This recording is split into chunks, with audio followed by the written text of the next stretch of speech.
Let us pray in the name of the Father, the Son, the Holy Spirit. Amen. So, good morning, class.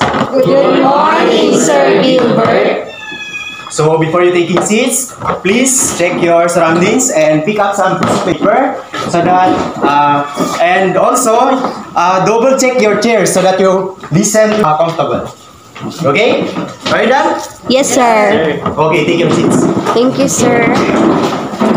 So, is everyone here? Who's absent? Check your seatmates. No one. No, sir. No one? No one, sir. Okay, very good. It's great. So, since there's no absent here, so I'm very glad to know and meet you again.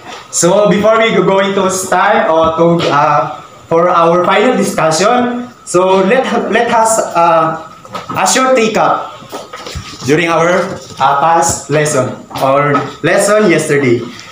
So, Miss, may I call on Miss Antoinette to please tell me what is our lesson yesterday? Our lesson yesterday is all about parts of computer. Okay, very good. So, okay. So, we already know the parts of computer. Yes, sir. So, give me at least 5 or 4 example of parts of computer. Yes, Mr. Bayotas. Parts of computer is the speaker, CPU, keyboard, mouse. Okay, very good. So, are you familiar with some parts of computer? Yes, sir. Okay, very good. So that we will proceed to the our next. So before we finally proceed, so what is the importance of those parts, Miss Ivy Ortega? Sir, I think the importance of those parts without entering any input in the computer system, computer cannot do any task or any programs. Okay, that's great. So now I will show you some pictures with regards to our discussion for today. So have you ever encountered this one? Yes, Yes, sir. What do you think? Short circuit? Okay, very good. How about this one? Overloaded socket. Okay, overloaded. So if you're going to encounter this one, what are you going to do? Unplug the main Turn off the circuit breaker. So, Mr. Melmar? Use the remote to remove. Okay, very good. So, if ever you encounter this one, do not touch directly the wire. So, because it causes death. Okay? So, next picture. Okay. This one. Mr. Pasawiran. Do double checks. Yes, of course. So if you encounter that the PC or your computer is turned on, off, so it possible you need to double check all the parts, because if you use it without doing double check, it cause yeah. Next one. How about this one? If you encounter this, especially into your home or plaza. So, Mr. Gabia, what you're going to do? What I'm going to do, sir, is it is better to remove the unnecessary plug, sir, or the hindi ko nagamit. Yes, very good. So, it's better na tanggalin yung mga hindi pa natin dapat gamitin. Intindihan? Yes, sir. Is it clear? Yes, sir. Very good. So, with regard to the pictures that I'm going to show you, what lesson did you learn? Yes, Miss Tagaygayan? I've learned that we must be aware of what we are doing, especially in electricity, to avoid any accident. Yes, very good. That is one of the most important thing that we need to do if you're going to encounter that situation. So you need to double check. So I have something share you during I think 2005. Have you encountered this or have you found this? I've seen, sir. Seen? Yes, sir. This one, the old model of computer, Yes. right? Yes, sir. I think 1997 to 2006. So I have something to share you during year 2005 when I was in Tiboli, South Cotabato. So our teacher used this kind of computer. So it turns on, off, on, off, on, off. Then, afterwards, hindi niya na pinansin. So pinagamit agad. So nangyari, pagpansak, isa sa mga klase namin, naputukan sa mukha. Nang ganito.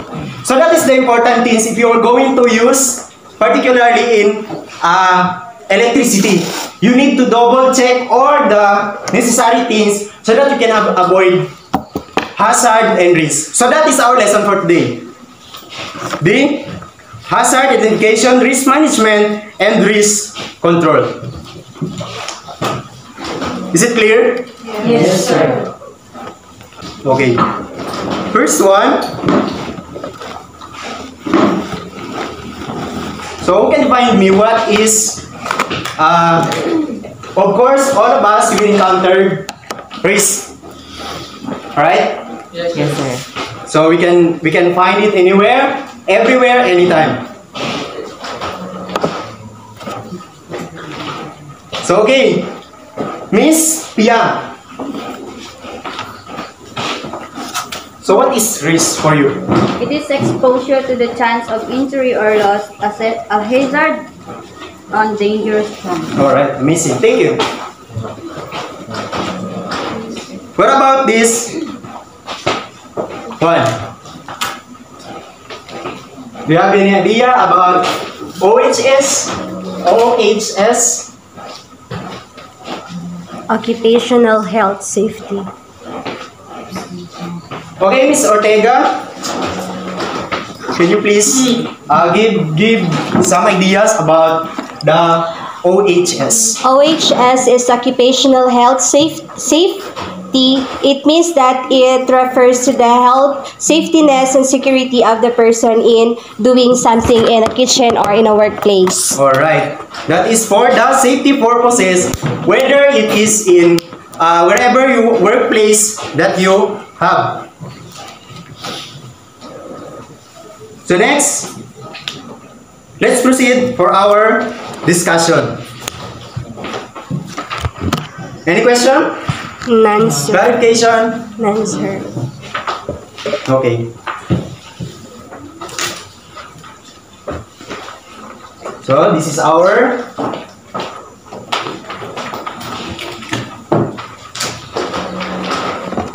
topic for today. Okay. First one, the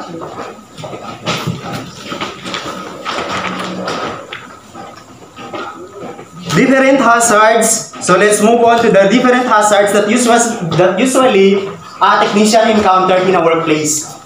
So, of course, we have the electric shock. Do you have any idea about electric shock? Electric shock? So I have some pictures here so that you're able to know about the electric shock. Nangyayari ito siya palagi. Yeah? Okay. Next is the CRT hazards in computer.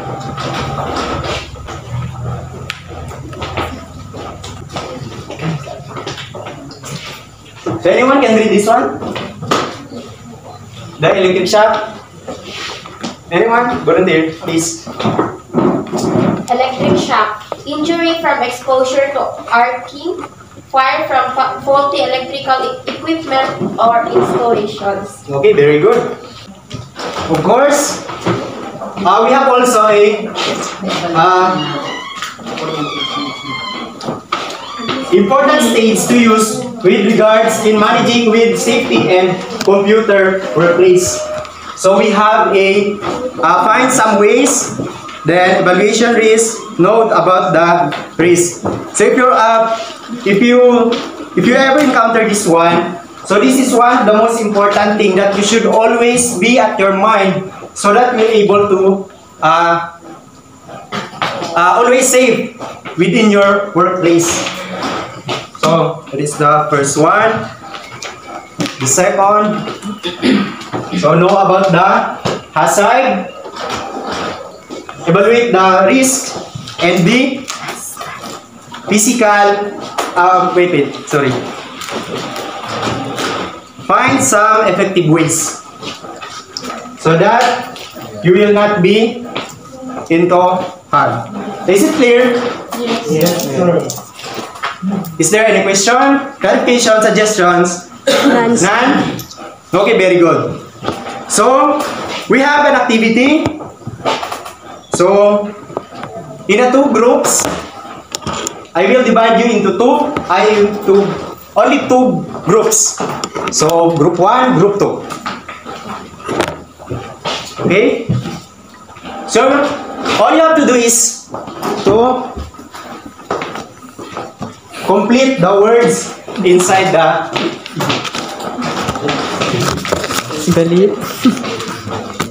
So this is your basis. You have a basis so that you will complete the okay, nawala.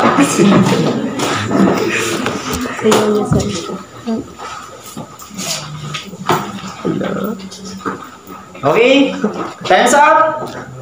Please. Okay. Is it right? Yes, sir. How about this one? Over here. Electric shock. Very good. So now, let's proceed to our short quiz. So this one.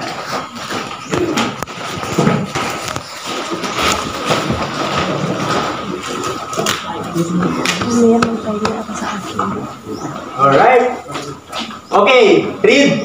Correct. Girl if the statement is correct and boy if it is wrong. Okay, is it correct? Yes, sir.